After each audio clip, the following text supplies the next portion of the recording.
마가복음 4장 38절 개역성경입니다. 예수께서 고모래에 베개를 베고 주무시더니 제자들이 깨우며 이르되 선생님이여 우리가 죽게 된 것을 돌아보지 아니하시나이까 하니,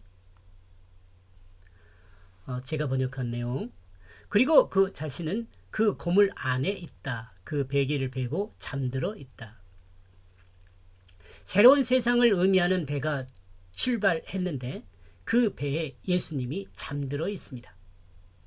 그렇다면 이 새로운 세상의 항해는 예수님의 제자들이 하고 있다고 봐야 할 것입니다. 새로운 세상은 주님 말씀으로 항해하는 것입니다. 여기까지 여러분 이해하시죠? 새로운 세상, 여기서 새로운 세상은요, 예수를 믿음으로 변화된 이게 말씀이 나를 사용하는 세상이에요. 그런데 주님이 배 뒷부분에서 베개를 베고 잠들어 있다는 것은 제자 중 어부였던 베드로와 안드레와 야고보와 요한이 배를 잘 운항할 수 있으니 주님은 배 뒤에서 주무시고 계시라고 했을 수도 있죠. 이런 상상을 하는 거죠. 주님보다 자신들이 더 항해를 잘할 수 있다고 생각했을 수 있습니다. 그러므로 주님은 휴식할 수 있도록 간청했을 수 있습니다. 그러므로 저희들은 새로운 세상에서도 과거 세상처럼 높은 벼슬을 하고 많은 돈으로 이웃에게 봉사하고 또 많은 사람으로부터 존경을 받으며 살기를 원하는 마음으로 과거 세속적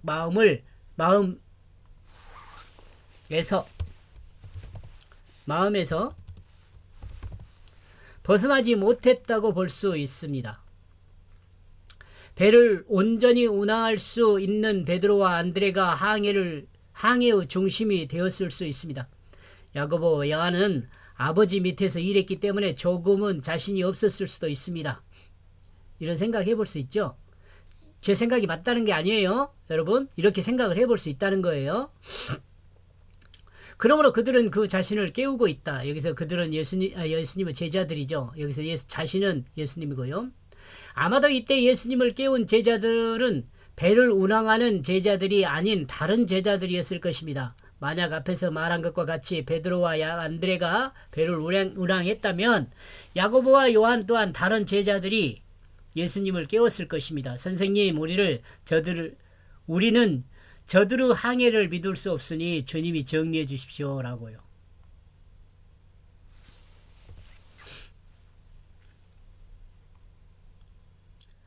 제자들은 예수님의 가르침과 달리 새로운 세상에 적응하는 능력이 부족한 것으로 보입니다.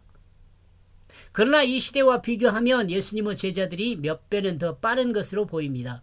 또한 생각하면 예수님의 가르침에 제자들이나 이 시대의 성도들이 곧바로 반응했던 것은 아니었던 것을 알 수 있습니다.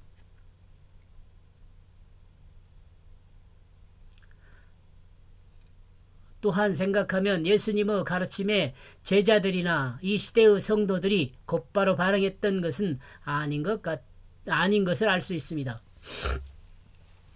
배에 물이 차고 난 다음에서야 주님을 깨우러 가잖아요. 그죠? 이 시대의 그리스도인이 예수님 당시의 제자들 정도만이라도 삶에 빠르게 적응한다면 그렇게 멀지 않아 하나님 나라의 확장과 든든히 서는 것을 볼 수 있을 것이라는 생각을 합니다. 이건 제 레피셜이에요. 제가 생각하는 거예요. 바로 예수님을 깨울 수 있는 우리가 돼야 하는데, 왜냐하면 예수님의 제자들은 약 3년이란 기간에 모든 삶이 그리스도 복음을 중심으로 또 그리스도 복음을 기초로 그리스도 복음을 최고의 가치로 확립하고 초대교회의 아름다운 삶의 역사를 진행한 장본인들이기 때문에 그렇습니다. 그러나 어때요? 이 시대는 그렇지 못합니다. 물론 예수님처럼 능력 있는 목회자가 부족한 점도 있지만 복음의 시대를 살아가는 그리스도인들이 쉽게 자기를 버리지 못하고 있는 그것은 사실입니다. 그죠? 여러분 자신을 돌아봐야 돼요. 심지어 목사들도 이같이 예수님을 뒤에 모시고 자신들의 힘과 능력으로 혼돈 속에서 방황하는 자들이 많습니다. 저는 그랬어요. 우리 안에 예수님의 말씀이 우선순위에서 뒤로 밀려 잠들었을 때는 예. 우리 안에서 예수님의 말씀이 우선순위에서 뒤로 밀려 잠들어 있을 때는 복음 기초와 중심과 가치가 흔들립니다.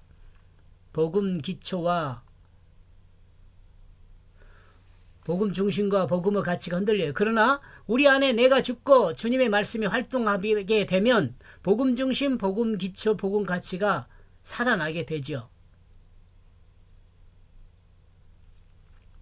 그리고 그들은 그 자신에게 말하고 있다. 여기 그들은 제자들, 예수님요. 예수님은 제자들이 주님이 주신 새로운 시대의 삶에서라고 합시다. 시대의 삶에서 가장 중요하게 생각한 복음보다 세속의 옛 생각에 묶여 있었다 하면 그들에겐 혼돈이 옵니다. 나와 여러분도 마찬가지예요. 예수를 믿으면서도 옛날과 똑같은 생각으로 산다면 혼돈하고 결국엔 어떻게 돼요? 아마 예수를 버릴걸요.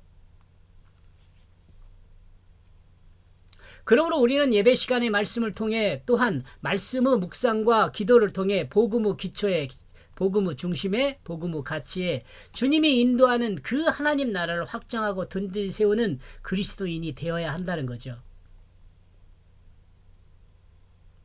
풍랑으로 배에 문제가 있을 때 자신들의 부족함을 인정하고 예수님께 의지해야 합니다. 비록 복음 중심, 복음 기초, 복음 가치의 삶이 완성되지 못했지만 자기 힘과 능력보다는 주님의 능력과 힘을 의지하는 믿음의 기초가 문제의 해결점임은 우리는 알아야죠. 선생님, 우리가 파괴되고 있는데 걱정이 안 됩니까? 당신은이네요. 선생님, 당신은 우리가 파괴되고 있는데 걱정이 안 됩니까? 이렇게 물어보는 거죠. 뭔가 잘못되었다는 것을 안 제자들은 그 잘못이 예수님께 있다고 말하고 있습니다. 그죠? 여기서 중요한 것은 한 가지 알 수 있습니다. 바로 파괴되고 있다는 동사인데 1인칭 복수를 사용하면서 우리가 멸망한다는 내용을 담고 있습니다. 여기서 우리라 하면 예수님을 포함한 우리가 됩니다. 이해하시죠? 즉 배에 타고 있는 모든 사람이 멸망하게 된다라는 이야기입니다. 새롭게 시작된 새로운 시대가 멸망하고 있다고 말하고 있는 거죠. 조금 여러분 깊이 있게 생각하면 돼요. 새롭게 시작된 세상에 함께한 예수님과 제자들이 한 배에 타고 항해를 합니다.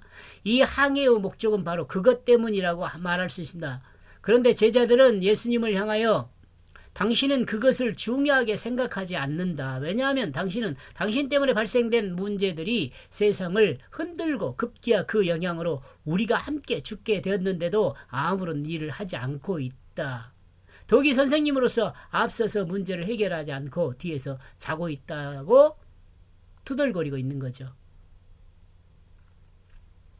당신이 이것에 관심이 있다면 당신은 앞장서서 그 일이 성취될 수 있도록 당신의 모든 능력을 보이면서 세상 사람들을 모아야 할 것입니다.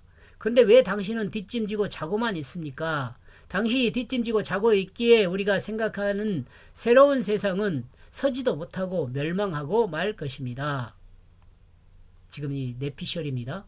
제자들이 생각하는 것을 제가 한번 아마 이런 마음을 갖지 않았을까.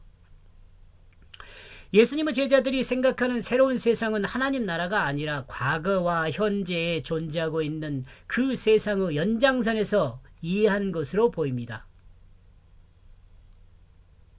예수님께서 새로운 세상을 비유로 이야기할 수밖에 없었음을 함께한 제자들이 그 위급한 상황에서 당황하여 여전히 이해하지 못하고 있는 것을 우리가 이해할 수 있죠. 하나님 나라에 대해서요. 새로운 세상이 만약 과거의 세상과 똑같다면 구태여 돌밭이나 가시기, 길가나 가시떨기나 옥토란 비유를 사용하지 않았을 것입니다. 예수님이 인도하는 새로운 세상은 과거에 생각하는 삶의 틀과 과거에 생각하는 그 삶의 틀과 다르기에 비유로 설명했는데 제자들은 이 비유와 의미를 이 위급한 상황에서 아직 모르고 있는 것 같습니다. 예수님의 제자들은 큰 절망에 빠졌습니다. 희망으로 예수님을 따랐는데 결국 이렇게 고난을 당하는 것은 자신들의 선택이 잘못됐다고 생각했을 수 있습니다.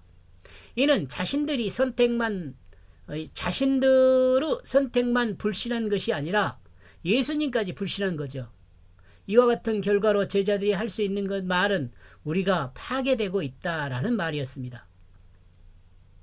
호기심으로 생각하면 선생님이여 라고 선생님이여 라는 호칭은 마가복음에서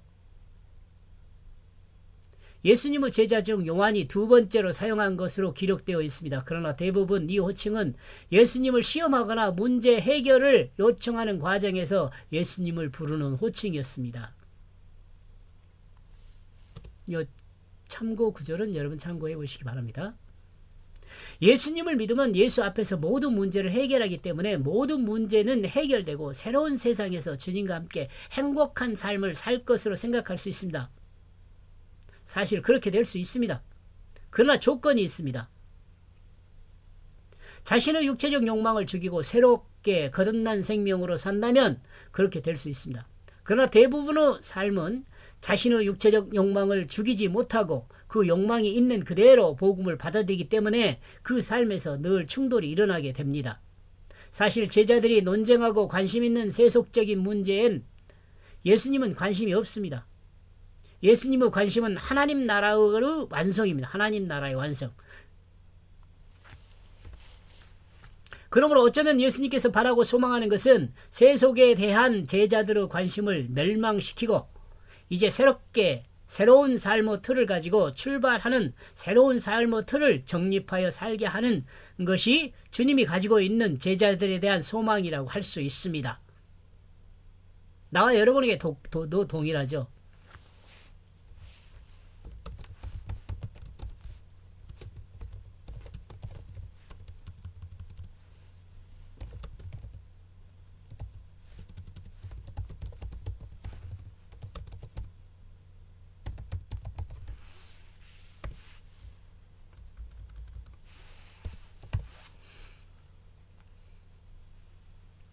이렇게 해서 38절요.